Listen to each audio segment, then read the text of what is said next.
And on account of transgressions, the host will be given over to the horn, along with the regular sacrifice, and it will fling truth to the ground and perform its will and prosper.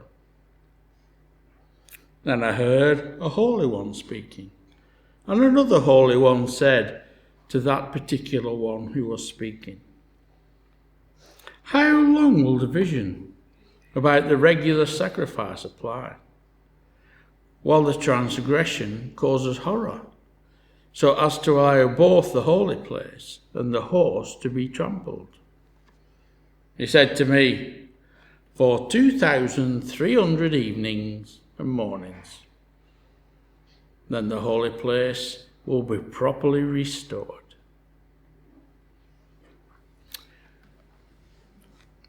Simple, isn't it? Clear as day.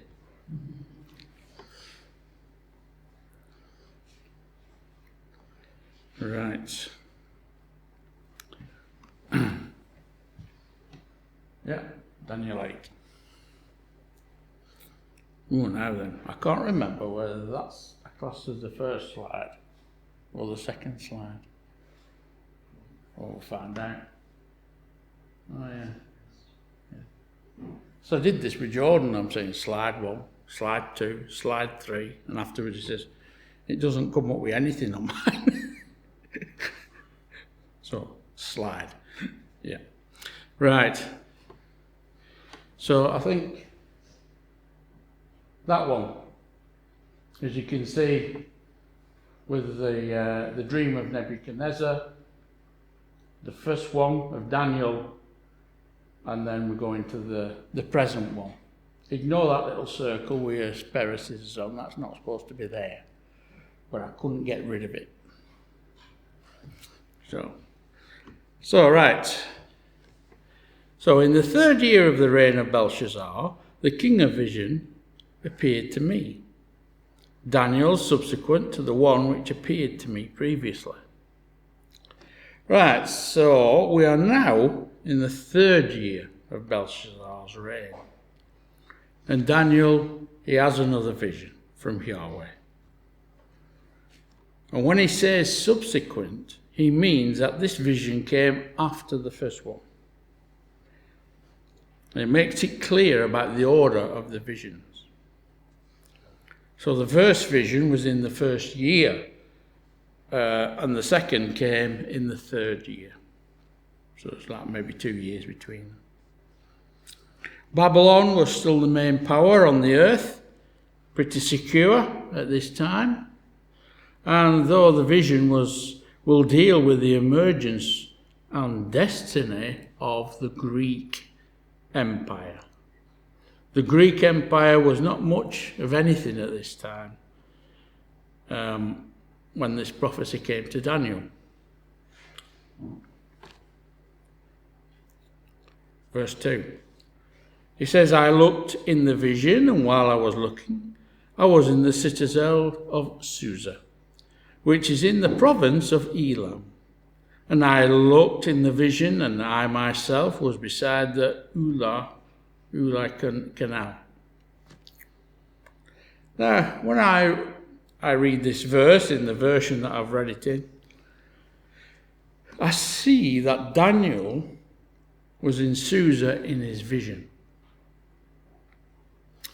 Some commentators say he was actually in Susa. Others say that it was in the vision that he was in Susa. So I'm not 100% on this, but the way I read it is that in his vision he was in Susa. But either way, Susa was involved in the vision. 3 and 4. "Then I lifted my eyes and looked, and behold, a ram, which had 2 horns, was standing in front of the canal. Now the 2 horns were long, but one was longer than the other, with the longer one coming up last. I saw the ram butting westwards, northwards, and southwards, and no other beast could stand before him, nor was there anyone to rescue from his power. But he did as he pleased, and magnified himself.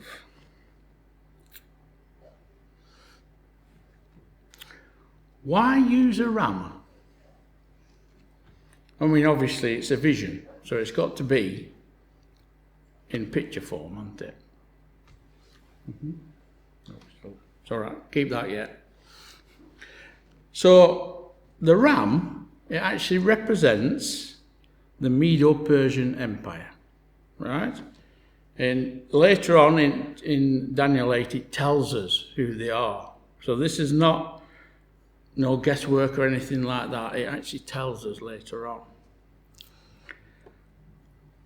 The two horns, if you think about it, are the Medes and the Persians.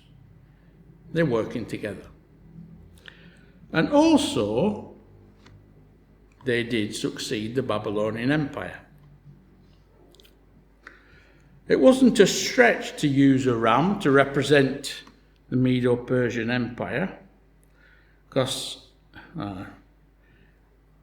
Ammianus Marcellinus, something like that, a 4th century historian, states that the Persian ruler bore the head of a ram as he stood at the head of the army. A ram was stamped on Persian coins and was the national emblem of the empire. So you can see why he uses a ram. When you look at a ram, the horns are usually pretty symmetrical. But in this case, the horns were not even. One was higher than the other and came after the first one. And this stood out to Daniel. This was the correct because the Persians were larger and stronger in the partnership with the Medes. They also emerged after the Medes. So the higher one came up last. So can you see how it's all fitting in? Remember, this is all before it happened. Now, when it says he's butting westwards, northwards, and southwards, now the Medo-Persian Empire showed its power to the north, to the south, and the west.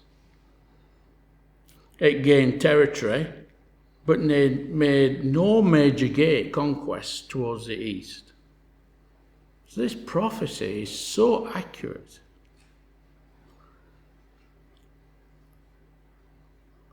So the main wars that they had was at Calmet, which was against the Scythians, northward against the Greeks, and westward and against the Egyptians. Can we have the next slide, please? And there we have Daniel, the ram, and the goat. I didn't draw that, so don't blame me. So 5 to 8. While I was observing, behold, a male goat was coming from the west over the surface of the whole earth, without touching the ground, and the goat had a conspicuous horn between his eyes. It came up to the ram that had 2 horns, which I had seen standing in front of the canal, and rushed at him in his mighty wrath. I saw him come beside the ram, and he was enraged at him, and he struck the ram and shattered its 2 horns, and the ram had no strength to withstand him. So he hurled him to the ground and trampled on him, and there was none to rescue the ram from his power. Then the male goat magnified himself exceedingly, but as soon as he was mighty, the large horn was broken, and in its place there came up 4 conspicuous horns towards the 4 winds of heaven. Have the next slide, please. That's the interpretation of the goat coming over it's in the air. So there's nothing to stop it. It means swiftly. And you see the tussle going on there. Now, there's trouble brewing. You got two, if you excuse the pun, two headbangers coming together. So you got a ram, and that's what they do, and the goat. That's what he does. They're facing each other. Now, the male goat comes from the west, so that gives us an idea where he came from. And in Daniel 8:21 and 22, as we'll see later on, it identified the goat with Greece. Remember, it's prophesied that the Medo-Persians would conquer Babylon, and then this goat was going to come up and knock them off. Now, the goat doesn't signify the greatest of all time. You might not get that joke. Dalmain does. Because, have you seen the Lynx spray? The goat, greatest of all time. No, forget it. I must admit, I didn't know what they were about at first till I realised. There's a reason that it's a goat. The horns are symbolic of the rulers of the Greek Empire. Now, from ancient history, we know this wasn't a strange symbol again. The goat was a common representation of the Greek Empire. Newton very properly observed that 200 years before the time of Daniel, the Greeks were called the goats people. So can you see how Daniel's seeing all this way before it actually happens? You need to remember that. So when it says across the surface of the whole earth without touching the ground, if you think about this image, it fits right in with the rise of the Greek Empire. This vision was very accurate, as you would expect when it comes from Yahweh. Let's see how the Greek Empire fits right in with the vision that Daniel had. It rose from the west geographically from the previous empires. It rose with great speed, suddenly without touching the ground. It had a notable ruler, Alexander the Great, the notable horn, and it had a famous war with the Medo-Persian Empire, and I saw him confront the ram. So it fits exactly. Now the Greek Empire and the Medo-Persian Empire greatly hated each other. With furious power, moved with rage. Some of the greatest, fiercest battles of ancient history were fought between the Greeks and the Persians. Yeah. It conquered the Medo-Persian Empire. And it says, no one that could deliver the ram from his power. We have next slide, please. Now, if you're here for Daniel 7, you'll recognise that guy at the bottom, won't you? He's here again. And that's the ram with the horn broken at the top, with the 4 horns coming up. Okay. Now, the reign of the notable leader of the Greek Empire was suddenly cut short. If you know anything about Alexander, you'll know that when he died, he wasn't that old. He started young, conquered, and then died. Now, after the end of Alexander the Great's reign, the Greek Empire was divided among 4 rulers. It says in place of it, 4 notable ones came up. So that's the 4 horns. The 4 rulers of the Greek Empire, after Alexander, ruled their own dominions. Not the entire empire together. Again, it says it came up towards the 4 winds of the earth. You see how accurate this vision is. Now, Alexander did not divide the empire. It was not divided by Alexander, but his 4 generals. They did it themselves. Now, these 4 generals... Oh, next slide, please. Can you see that? It's split into 4 sections. So we've got Cassander, Lysimachus, Seleucus, and Ptolemy. I know how to say that one. So Cassander is ruled over Greek and its region. Lysimachus ruling over Asia Minor. Seleucus ruling over Syria and Israel. And Ptolemy ruling over Egypt.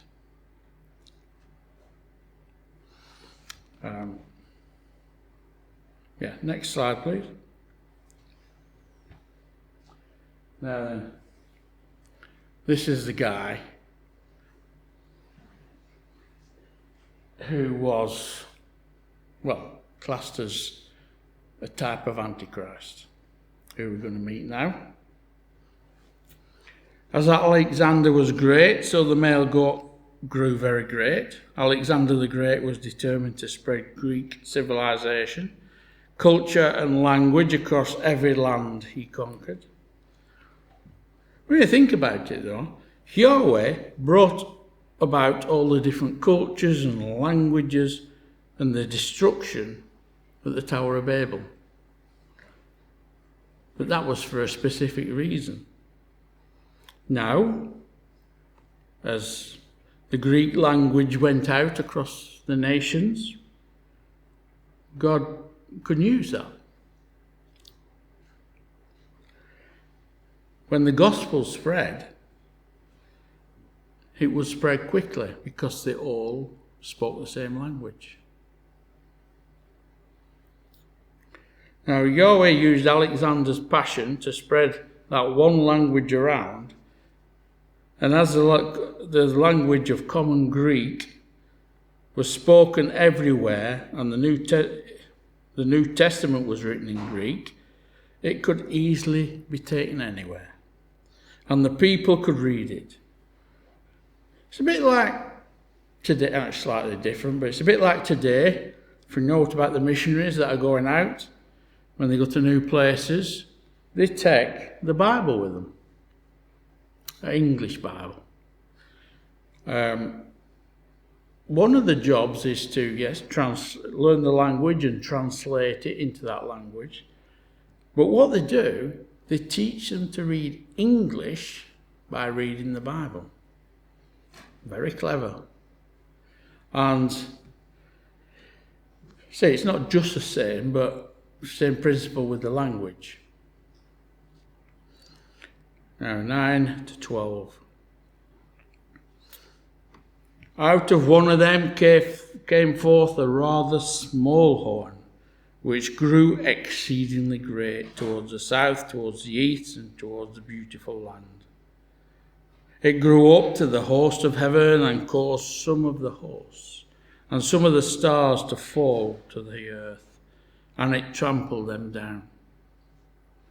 It even magnified itself to be equal with the commander of the hosts, and it removed the regular sacrifice from him, and the place of his sanctuary was thrown down.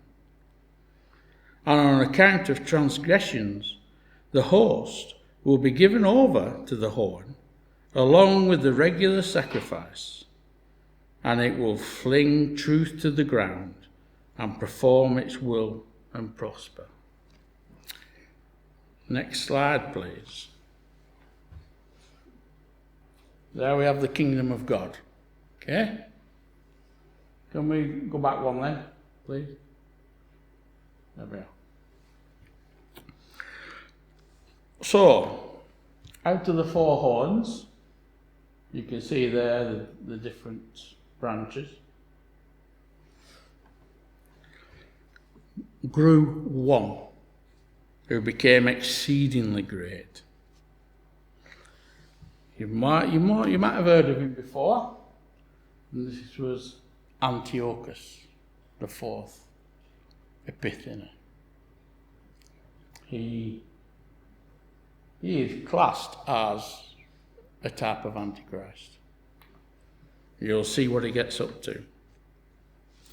Since the area of power of this horn was extended towards the south, the east, and towards the glorious land, which is Israel, we can identify the historical fulfillment of this little horn in Antiochus IV Epiphanes, who ruled over Syria and Israel's land under the Seleucid dynasty.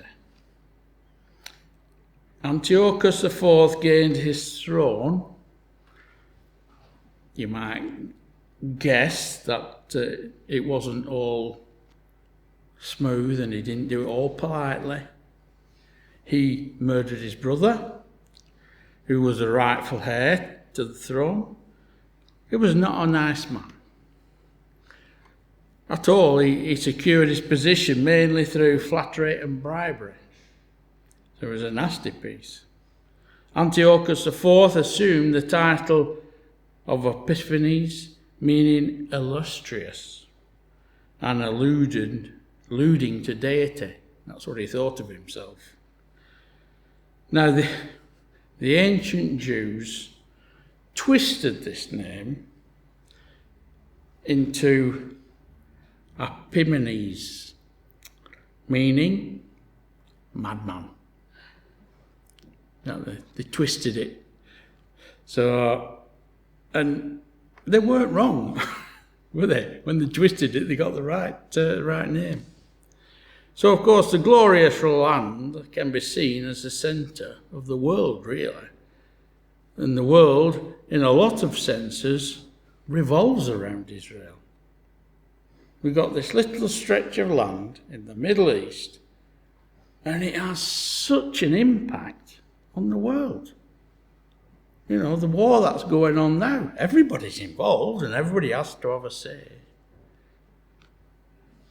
So back to the next slide then. There we are. So there's that little stretch of land that the whole world is so concerned with.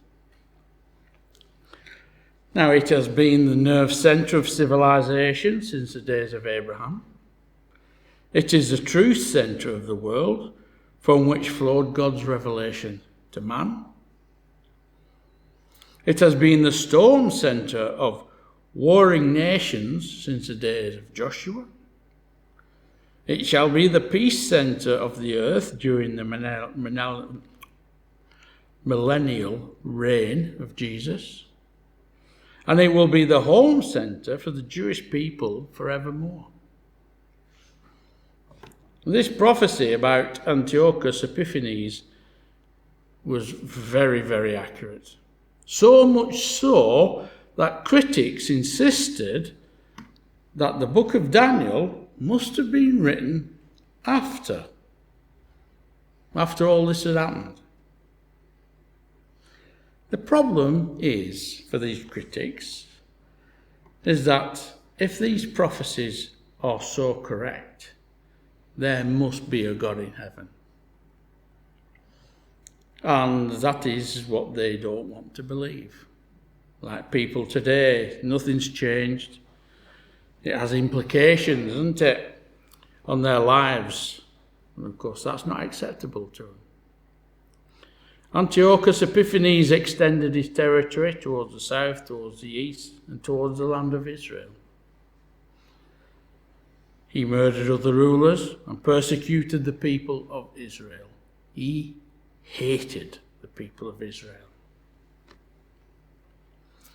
So that's where it comes down when it says, cast down some of the hosts and some of the stars to the ground and trample them. That's the conquering, the getting rid of the kings and whoever. He even blasphemed God and ordered idolatrous worship directed at himself. He exalted himself as high as the prince of the hosts. Now, he stopped the temple sacrifice in Jerusalem. And by him, the daily sacrifices were taken away. All this has been prophesied. He desecrated the temple. The place of his sanctuary was cast down. He opposed God and seemed to prosper. He cast truth down to the ground. He did all this and prospered. So every part of this vision is so accurate. And of course, today when you hear people coming with prophecies, unless they come true, they're not true prophecies. This is an example of what a prophecy is all about. It's so accurate, it can only come from one place. Now, Antiochus was infamous as a persecutor of the Jewish people. He wanted them to put their culture to one side and follow the Greek culture. That was the issue. The customs, he was more than willing to use any means to compel them, which it says he trampled them. Antiochus' hatred of the Jews, Jewish culture, came to a head in December 168 BC. After his defeat from Alexander, he ordered his generals to seize Jerusalem on a Sabbath. There he set up an image of Zeus, then made an offering of swine and sprinkling the pig's juices in the sanctuary. In doing so, he desecrated the temple, and sacrifice stopped because of his desecration. The temple was not clean anymore. And those that know, when the Antichrist comes, he will do the same in the temple, and that's why Antiochus is classed as a type of Antichrist. Now, who's heard of the book of Maccabees? Yeah. It's not classed as scripture, but it is history. So that the Apocrypha, that is some Bibles, is between the Old and the New. It's history, but it's not inspired by God. Because, what does it say? And as the Old Testament finishes, heaven was shut up for half an hour. Well, half an hour must be 400 years on earth. So, but I'm going to read the Maccabees because it tells us about Antiochus. So 1 Maccabees, 1:29 to 32, and 1:52 to 61. It describes how Antiochus persecuted the Jews. And 1 Maccabees 1:41 to 50 describes his blasphemies. But some estimates he was responsible for the murder of more than 100,000 Jews. So, and after 2 years fully expired, the king sent his chief collector of tribute unto the cities of Judah, who came unto Jerusalem with a great multitude, and spake peaceably words unto them. But all was deceit, for when they had given him credence, he fell suddenly upon the city, and smote it very sore, and destroyed much people of Israel. And when he had taken the spoils of the city, he set it on fire, and pulled down the houses and walls thereof on every side. But the women and children took them captivity and possessed the cattle. Again, when you look at what the Antichrist is going to do, he's going to come in for 3.5 years, treat everybody as, oh yeah, we're all buddies, and then he's going to turn suddenly and reveal his true character. It's exactly what happened here. So that was 1 Maccabees 1:29-32. Then many of the people were gathered unto them, to wit every one that forsook the law, and so they committed evils in the land, and drove the Israelites into secret places, even wheresoever they could flee for secure. Now the 15th day of the month, Celsius, in the 145th year, they set up the abomination of desolation on the altar. You've most probably heard that term before. And builded idol altars throughout the cities of Judea, on every side, and burnt incense at the doors of their houses and in the streets. And when they had torn in pieces the books of the law, which they found, they burnt them with fire. And whosoever was found with any book of the testament, or any committed to the law, the king's commandment was that they should be put to death. Thus they did by their authority unto the Israelites every month, to as many as were found in the cities.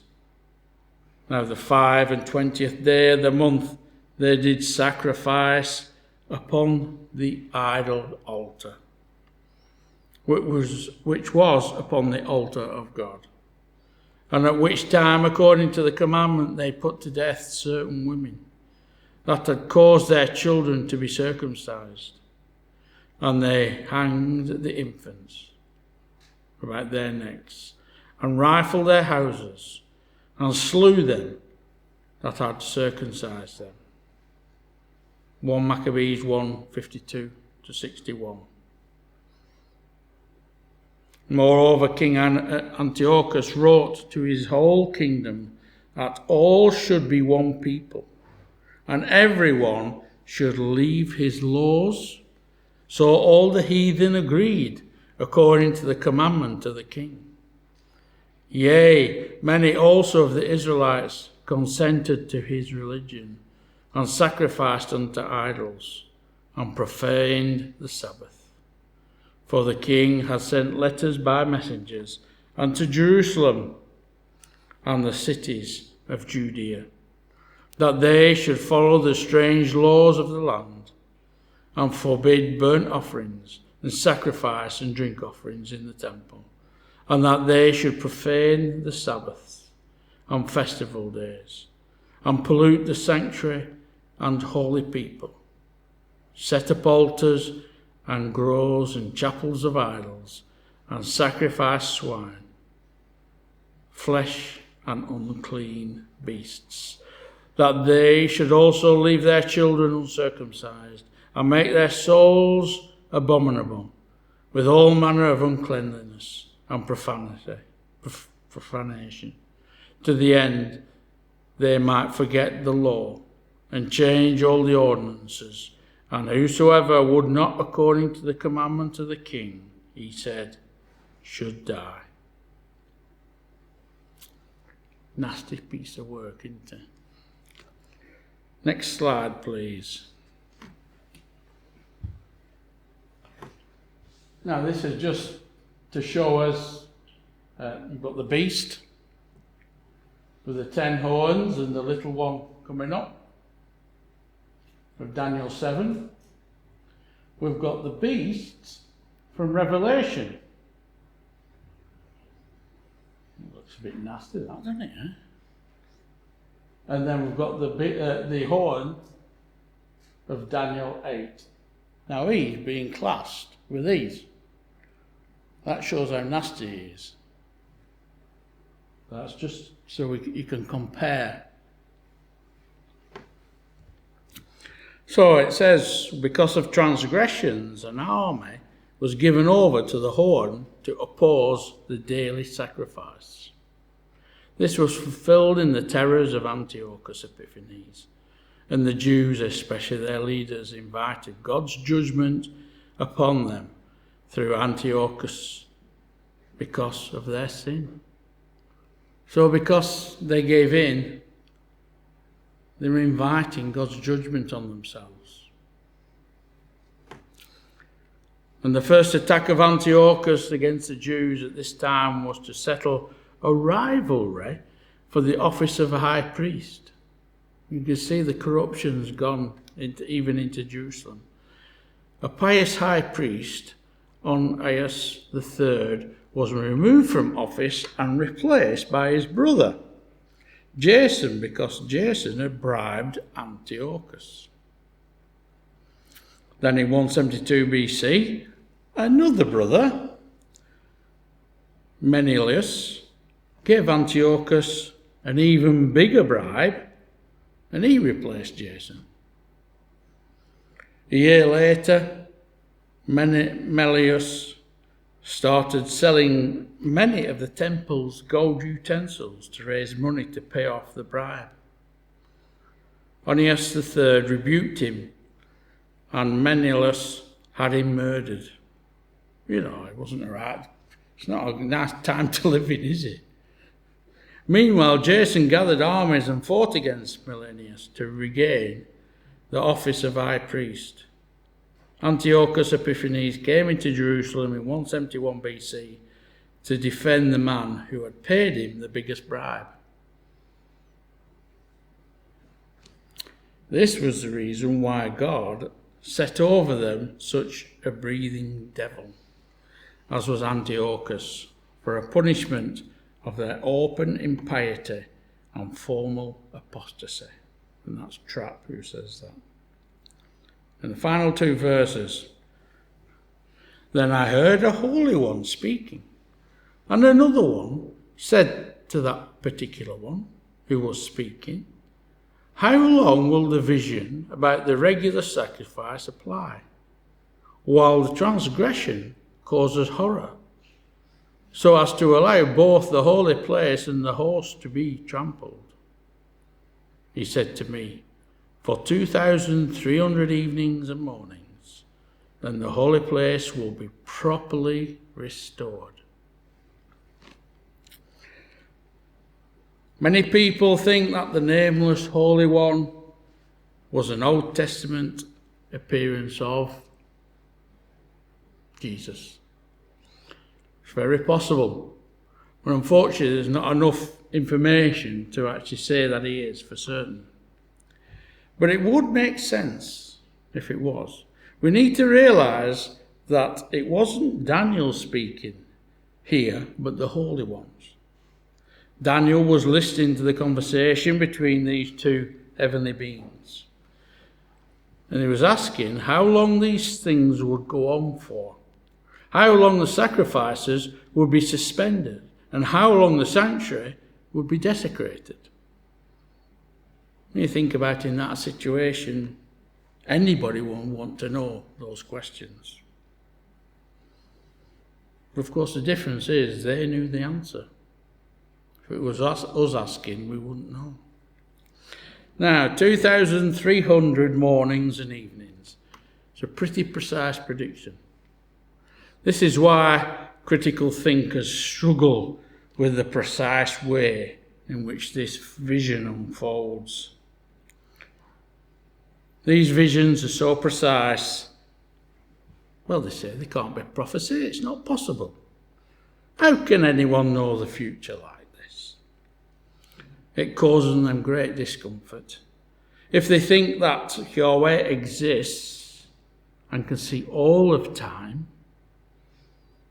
that means that Revelation and other prophecies about the end times are true. The judgment day is true. And the destination of the believers and non-believers is true. In their rebellious minds, they thought it's the worst thing that could happen. So they can't accept. They can't accept it. There must be another explanation. Hence the line of thinking that Daniel was written after the event. It's purely because they cannot accept that God's prophecies are so accurate. Now, The date when the temple was cleansed is well known. It's well established. It was December the 25th. This is before Christmas Day was invented. So it's December the 25th, 165 BC. And if we count back 2,300 days from then, we come to the year when Antiochus Epiphanes began his persecutions in earnest, which was 171 BC. However, there's always an however, isn't there? If we take it to mean 1,150 days, that's half, it can refer to the time the temple was actually desecrated. And Philip Newell makes his case for a duration of time during which 2,300 daily sacrifices would ordinarily have been offered. One at the evening and one at the morning. So that's why they cut it in half. As specified in Exodus 29, 38 to 43. Since there are two of these daily, the actual time period involved is 1,150 days, or slightly over 3 years.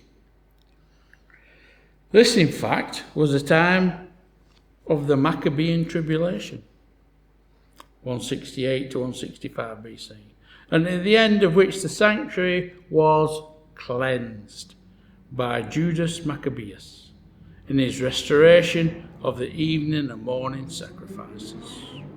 Again, that's 2 Maccabees, 10:1-5. As I've already previously said, this is a favourite springboard for elaborate and fanciful prophetic interpretations, as people, for some reason, like to do. A popular and tragic interpretation of this passage took 1 year for every day, right? And William Miller used 2,300 year days to calculate that Jesus would return in 1844. Now, I just noticed, if you're a Jehovah's Witness, you might recognise that date. 2,300 years after Cyrus issued the decree to rebuild the temple, his movement ended up giving birth to the Seventh-day Adventists, Jehovah's Witnesses, and several other movements. So, the year to a day theories is wrong, because in John 10:22 we see this. At that time the feast of dedication took place at Jerusalem. The Jews were actually celebrating the feast of rededicating the temple at this time. And who was at that feast of the dedication? Jesus. He was celebrating that feast. Well, if he's celebrating it, it must be true.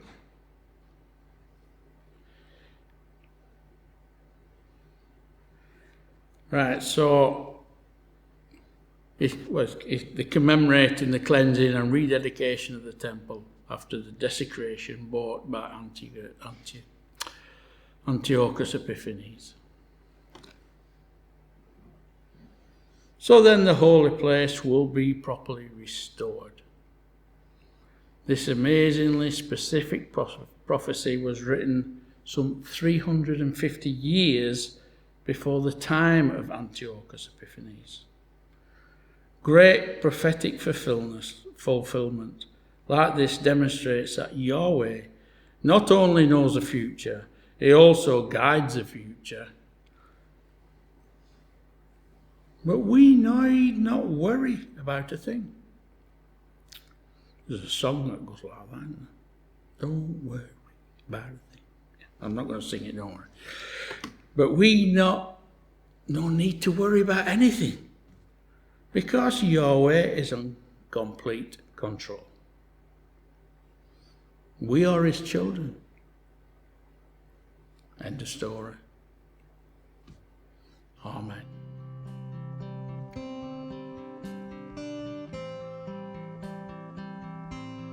Thank you so much for watching to the end. If you like this video, please click the subscribe button to help this channel reach more people with the truth of the gospel. Thank you for your support and encouragement. God bless.